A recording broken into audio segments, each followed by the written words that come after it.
dek ustad nu mana nu nerangkeun, dek kiai mana nu nerangkeun, teu meunang kaluar ti imah tanpa bareng jeung mahramna, teu meunang kaluar ti imah tanpa izin ti carogena. Leres Pak Ustad? Hiji.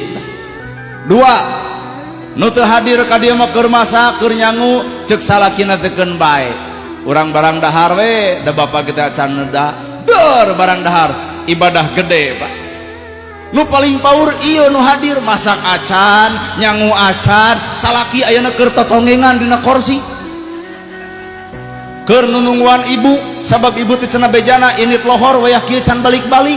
Maka paling datang engke kana asar, salaki geus salatri manten, bakal hohoak di mana? Lila-lila teuing. Pasti jawaban ibu, pangaosan, nyarek maneh doraka, murtad. Nah, eta ladang pangajian ngadon doraka. Sok asupkeun kana hate masing-masing. Ya. Maka hakikat Allah bakal nitipkeun jabatan, Allah bakal nitipkeun ilmu, Allah bakal nitipkeun harta keur jalma nu bener-bener boga wadah anu geus siap. Naon wadahna? Beresihna hate. Maka orang tasawuf mengatakan, ulah waka urang nyarita bebeneran ka batur lamun diri can akur jeung dirina. Di mana diri urang? Hiji qalbi, dua qauli, tilu fi'li. Talar. Qalbi, qauli, fi'li. Ibu, qalbi hate, qauli ucapan, fi'li pagawean. Kadang-kadang urang alus ucapan tapi goreng kenyataan. Saha eta? Tah nana gerhana mata koream disebut ustad dek itu alus omonganana cantang tu alus dina akhlakna. Meureun sararea meureun.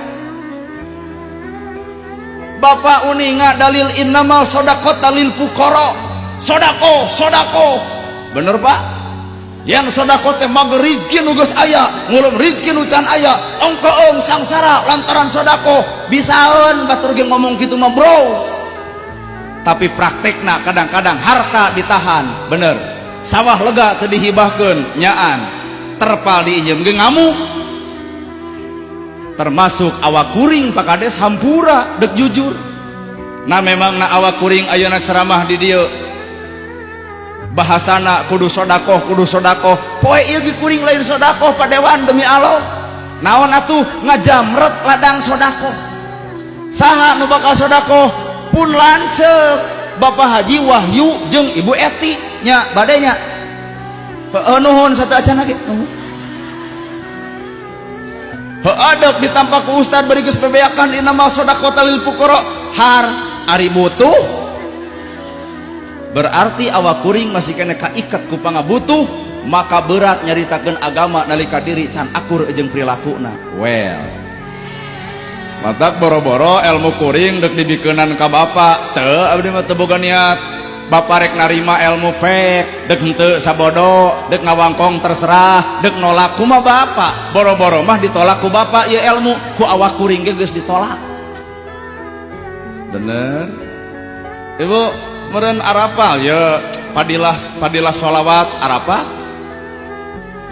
Apa? Engke Allah Nabi Muhammad bakal mere syafaat ka umatna nalika jalma mikanya ka sholawatna tapi naha urang eleh ku dangdutnya.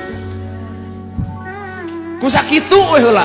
Maka curug tong jauh-jauh teuing ngajugjug, tong neang-neang anu anggang, entong nyeduh ka langit bisi lamokot kana diri, komo ngajul bentang ku asiwung da moal nepi, balikeun kana awak. Salahna batur, kadang-kadang urang nu pangheulana salah.